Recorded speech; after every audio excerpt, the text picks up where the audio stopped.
अस्सलाम वालेकुम दोस्तों, आज की इस वीडियो में मैं आप लोगों को बताने वाला हूँ बहुत ही कमाल की ट्रिक। तो दोस्तों ट्रिक जानने के लिए इस वीडियो को एंड तक देखते रहिएगा। तो दोस्तों मैं अपने व्हाट्सएप को ओपन करता हूँ, लेकिन दोस्तों ये ट्रिक सिर्फ व्हाट्सएप के लिए नहीं है, ये तमाम एप्लीकेशन के लिए ये ट्रिक जो है काम करेगा। लेकिन मैं ट्राई करता हूँ अपने व्हाट्सएप पे। तो अभी दोस्तों मैं अपने दूसरे नंबर से, अपने दूसरे व्हाट्सएप से इसी व्हाट्सएप नंबर पे मैं टेक्स्ट करता हूँ। तो इस पे क्या इफेक्ट पड़ता है आप देख सकते हैं।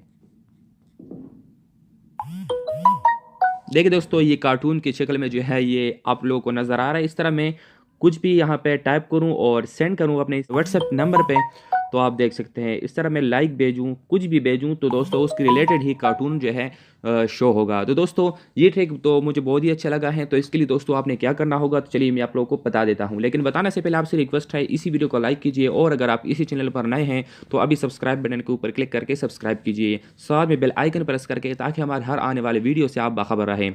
तो दोस्तों इसके लिए आपने एक छोटी सी एप्लीकेशन डाउनलोड करनी होगी प्ले स्टोर से। तो चलते हैं प्ले स्टोर में। प्ले स्टोर पे आने के बाद दोस्तों आपने सर्च बार पे टाइप कर लेनी है नोटिफाई स्टिकर्स। तो दोस्तों आपके सामने जो पहला एप्लीकेशन है आपने इस पर क्लिक करके इंस्टॉल कर लेनी है। इंस्टॉल करने के बाद आप यहाँ से ओपन कीजिए। ओपन करने के बाद दोस्तों आपसे ये एप्लीकेशन कुछ परमिशन मांगेगा, तो आपने वो दे देनी है। तो दोस्तों आपने इसमें कुछ भी नहीं करना, बस सिर्फ हेल्प के सामने जो ऑन ऑफ का ऑप्शन है इसे आपने ऑन करना है और आपने अपने व्हाट्सएप में आपको कोई भी टेक्स्ट भेज जाए तो आपको वो इफेक्ट नजर आएगा। तो दोस्तों ये थी वीडियो। अगर वीडियो अच्छी लगी तो वीडियो को लाइक कीजिए और अगर आप इसी चैनल पर नए हैं तो अभी सब्सक्राइब बटन के ऊपर क्लिक करके सब्सक्राइब कीजिए, साथ में बेल आइकन प्रेस करके, ताकि हमारे हर आने वाली वीडियो से आप बाखबर रहें। तो मिलते हैं अगले नेक्स्ट वीडियो में। Thanks for watching. अल्लाह हाफिज़।